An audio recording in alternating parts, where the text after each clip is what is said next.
So here I am in a dark room about to measure the work function of a caesium antimony alloy once more. I've done it a few times, this time I'm going to do it again, hopefully get a nice set of results that you can see as I go along.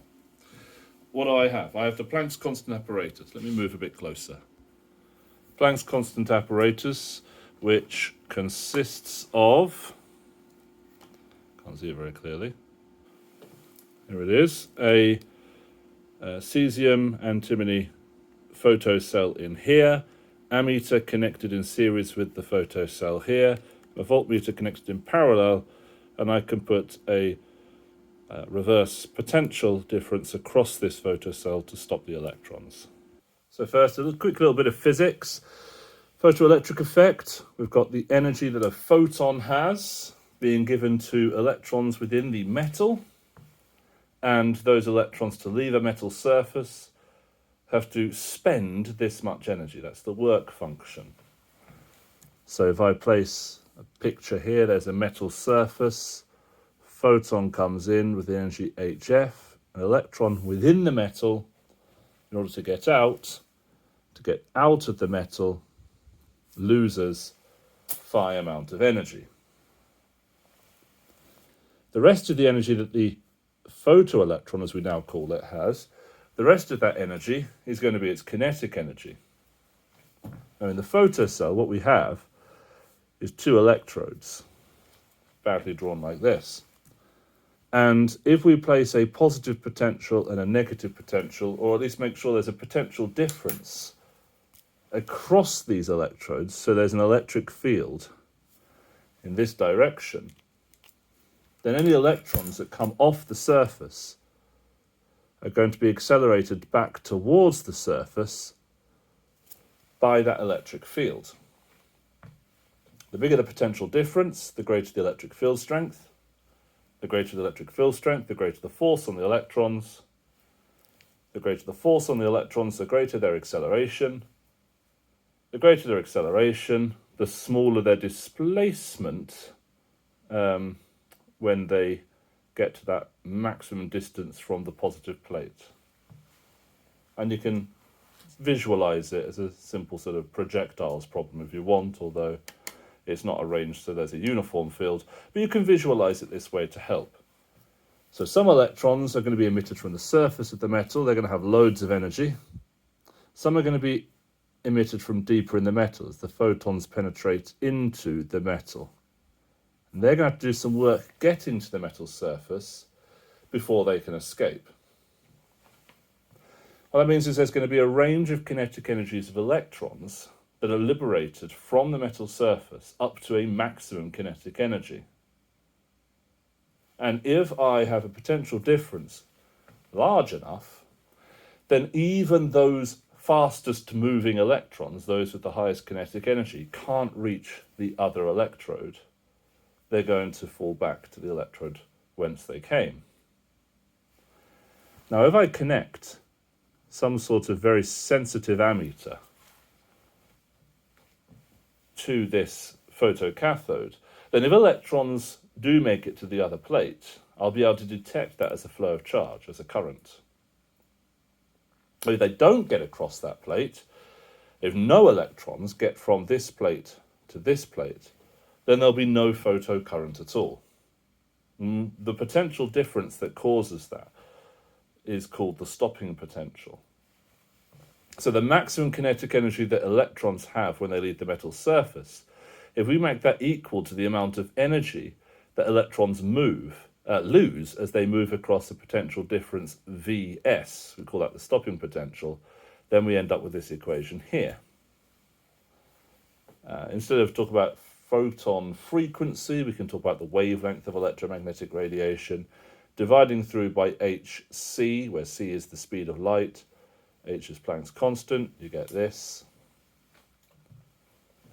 And this equation is in the form y equals mx plus c, where this is a variable. I can change the wavelength of the electromagnetic radiation illuminating this photocathode. I can change this, or at least I can measure that, should I say, and measure the effect that that change in photon energy has on the stopping potential. This is a constant, and this is a constant. I mean, this constant is just the charge on the electron, which is constant, divided by Planck's constant, which is constant, and divided by the speed of light, which is constant. This one has phi in it, the work function, but if we're not going to change the metal that we're using in the photocathode, then that is also a constant. So you can see that is an equation where this is a variable. In fact, let's do it the other way. No, let's do it that way around. That's a variable. This is a constant. That's a constant. So what we now have is an equation in the form y equals mx plus c. And if I plot a graph where on the y-axis I put that variable, on the x-axis I put this variable, and I should get a straight line. The gradient of that straight line should be equal to E over hc naught, and the y-intercept of that straight line should be equal to this.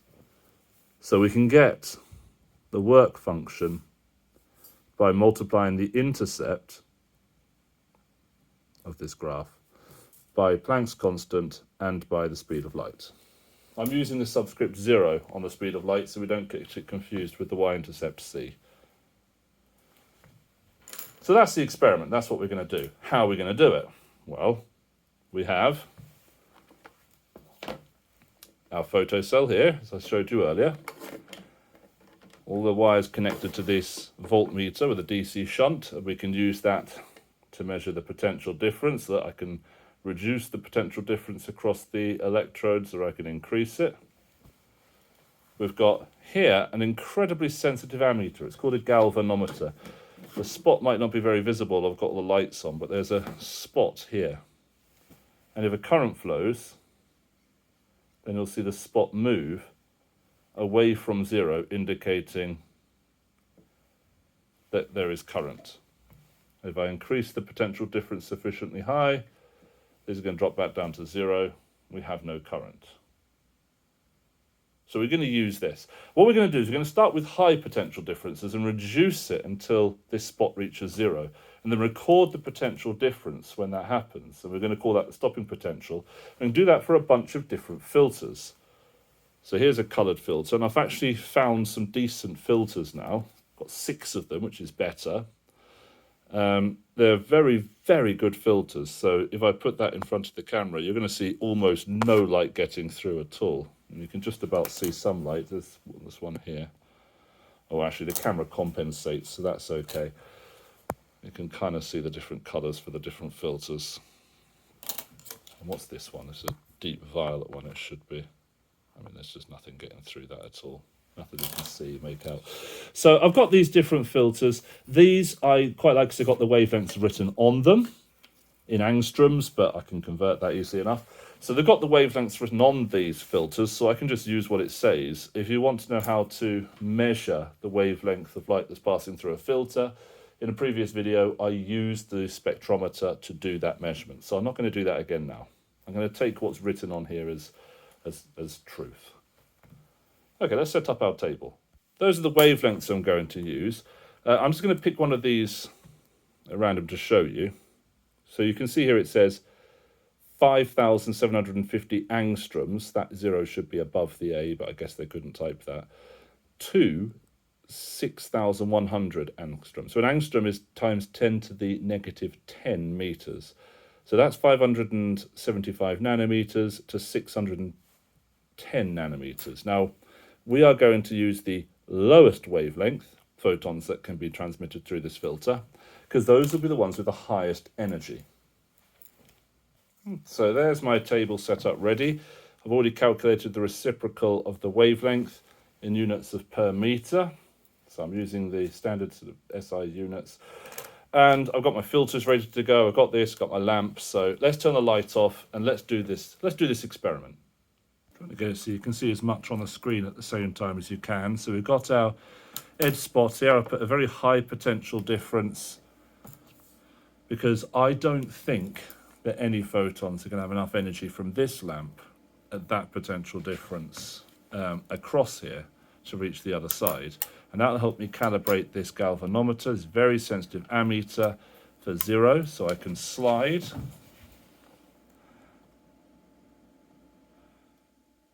very gently the spot around. I think that's about as zeroed as we're going to get.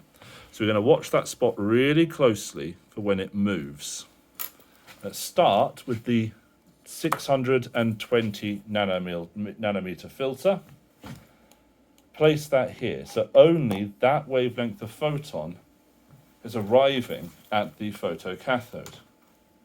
Now I'm going to have to come around the other side to do this. Let's increase the, or decrease the, bugger. Let's decrease the potential difference whilst watching that dot, and hopefully you can still see that screen. I've moved the lamp slightly, haven't I? There we go. So hopefully you can still see the screen. See, it looks fine to me, but I don't know whether the camera's picking it. Well, we'll carry on. So let's decrease this potential difference steadily until the dot starts to move. No movement yet. Decreasing it steadily.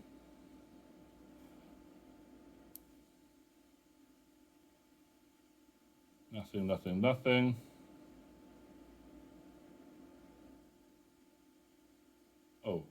Oh, it's moving. So it's around about there. I'm just going to double check it. I'm going to wait for it to settle. It's on 0.36 volts at the moment. I don't know if you can see that. Try and get it so you can see it. I've got to have the lights turned off or you can't see the spot on the galvanometer very well. Right, let's decrease it ever so slightly. I'm convinced that that dot is moving, definitely.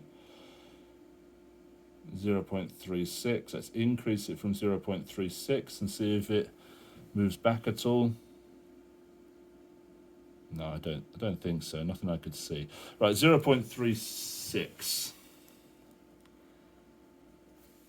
So there we go, I've written it on my table. Let's change the filter. First of all, let's whack the potential difference right up. Take the filter out the way. Done that one now. Next is 575 nanometers. Looks like that. Put the filter on there. Let's do the same thing. Let's reduce it until we see it moving. Hopefully you can still see the voltmeter screen.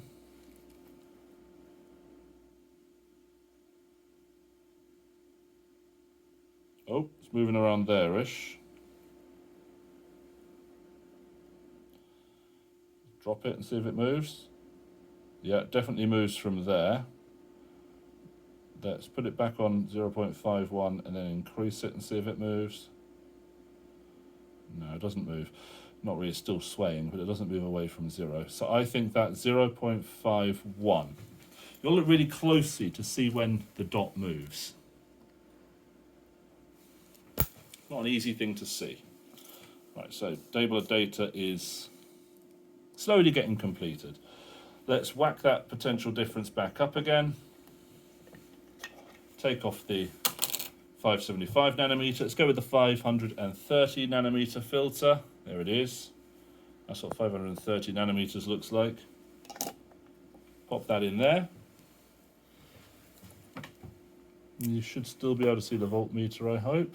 Yep, so you'll still be able to see the spot. Let's reduce the potential difference.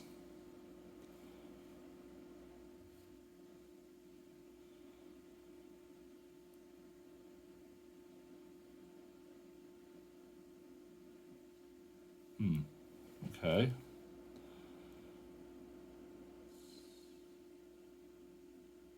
Somewhere around there, isn't it?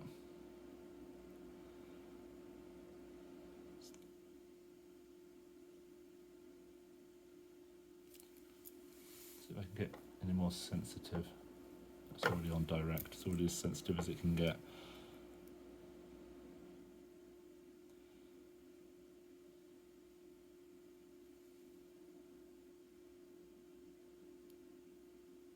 Now I can see it moving ever so slightly around there.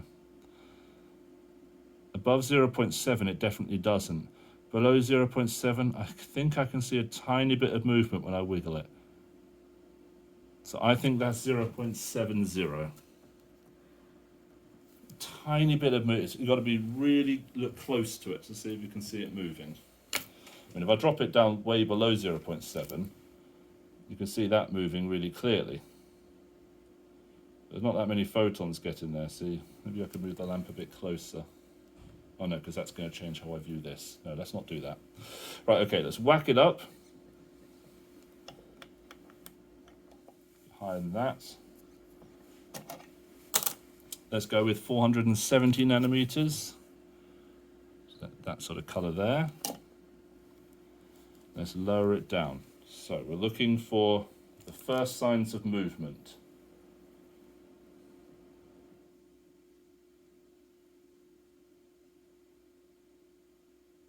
See it then? I think so. Yeah, it's definitely moving there. It's less than a millimeter that it's moving there.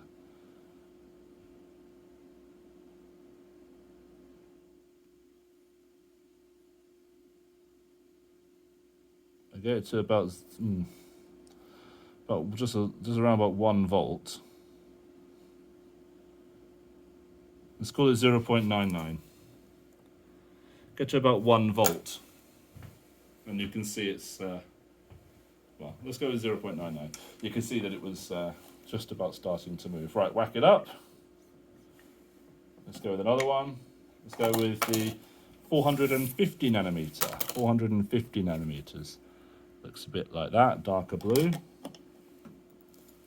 Lower it down.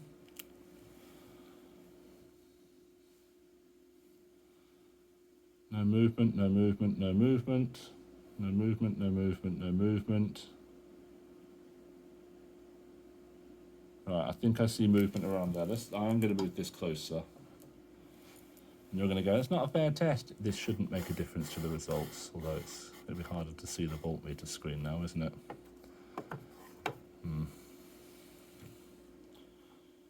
There we go. Now you can see the voltmeter screen. Right, let's increase, increase, increase.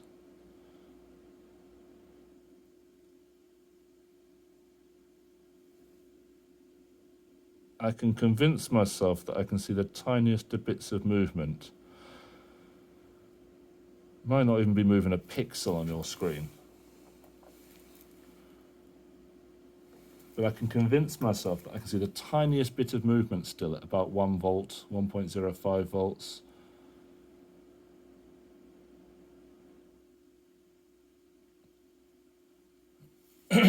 Difficult to judge. Maybe 1.10 volts. Maybe 1.10 volts. I'll write that down. Difficult to judge, that one. Right, whack it up. And let's get the final one out, which is 360. Although now I'm looking at that says 380. So I'll have to recalculate that one. My eyesight was bad. That says 380, not 360. Oh, no, I just wrote it down wrong. I have calculated it right. 2631579. I have calculated that right. So that's what it looks like. Well, at least they're the photons you can see. They're going to be higher energy photons, but whether this lamp gives out those higher energy photons or not, I don't know. Let's find out.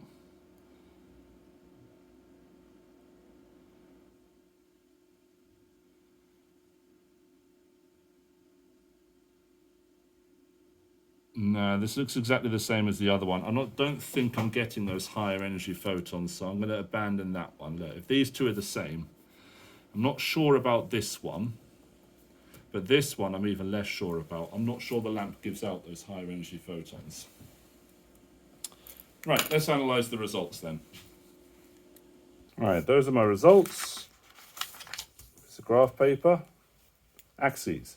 On the y-axis, I'm going to draw my 1 over lambda, y-axis. On the x-axis is going to be Vs. So you'll notice with my axes, I've done a false origin, no zigzaggy line, but a false origin was absolutely necessary. I reckon the data will fit more than half of that page, so let's get it plotted. All right, that's my 6 data points plotted. 1, 2, 3, 4, 5. They lie pretty much along a straight line. And then that last filter, which allowed photons up to, well, with a low enough wavelength, 380. Let's rewrite that because that's not very clear. 380 nanometers. I wasn't convinced the lamp was giving out photons with that high an energy. It looks like my suspicion was correct, and I couldn't get any real difference there. So I'm going to discard that point. I'm going to discard that point, and I can explain why I'm discarding it in terms of the range of energies that the lamp emitted. These lie almost exactly along a perfect straight line. I'm quite happy with that. So I'm not connecting the first and last point. I'm placing my clear ruler. There we go. So the data I'm using doesn't quite occupy half of the space, but I wouldn't have known that until I plotted it. So that's as good as I'm going to get. Now I can measure the gradient of this. To measure the gradient, I'm going to pick 2 places. I'm going to pick that place and let's pick that place that are far away from each other so that I get a more accurate gradient, but they are not on the data points because I'm not using the points. They've served their purpose. I'm now using the line. Now, why am I using the gradient? I don't want the gradient. I want the intercept. Well, I'm going to have to calculate the intercept, and I need the gradient to do that. So let's calculate what that gradient is. I could also check that the gradient does indeed equal E over hc naught later if I want to. So this point here is at the coordinate 1.08, 1.08, and 2.2 times 10 to the 6. This coordinate here is at 0.41 and 1.65 times 10 to the 6. I always like writing the coordinates on. The other thing I like to do is to use dotted lines to clearly show, and you could do these before you write the coordinates down, but it clearly shows what data I've used in my gradient calculation. Ideally, the 2 points that you use should be about 8 centimeters apart in both directions. 1, 2, 3, 4, 5, 6, 7, 8. Yeah, that's fine. So you do the dotted lines first, but I didn't bother with the dotted lines because I chose points that were along grid lines, which made it so that I didn't have to do any clever interpolation to figure out what those data were. So I'm going to write my gradient calculation down, and I'm going to put it right on the graph. Gradient equals, it's going to be the change in the y-axis, so that's 2.2 subtract 1.65 times 10 to the 6, divided by the change in the x-axis, 1.08 subtract 0.41. I'm going to grab my calculator. Still using this monstrosity of a calculator. Ugh. Okay, 2.2 E6 subtract 1.65 E6. I'm not using brackets, maybe I should. Divided by 1.08 subtract 0.41.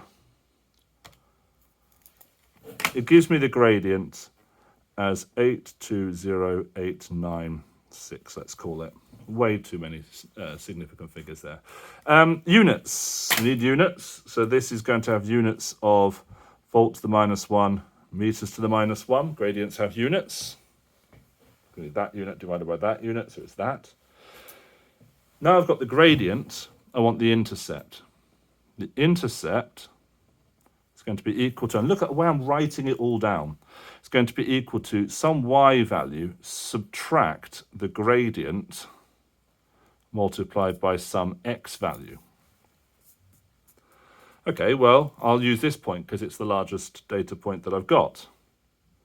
So I'll write it down. My intercept is going to be equal to 2.2 times 10 to the 6 subtract 8.20896. I don't know why I've used that many significant figures. Times 10 to the 5 times by the x-axis 1.08. Oh, horrible calculator. So times 1.0.